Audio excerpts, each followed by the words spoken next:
27 من نوفمبر عام 2020 توقفت الأنفاس في القارة السمراء بالكامل لمشاهدة نهائي القرن، مباراة للتاريخ جمعت الأهلي والزمالك في نهائي دوري أبطال إفريقيا.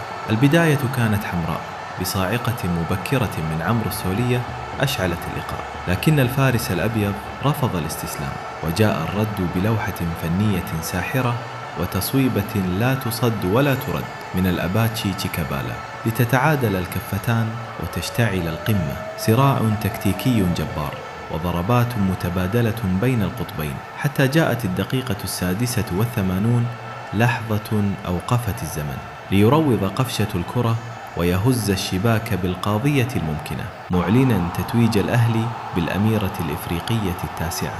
شاركونا في التعليقات من كان رجل هذه المباراة من وجهة نظركم، وتابعوا صفحة خارج التسلل للمزيد من الإثارة الكروية.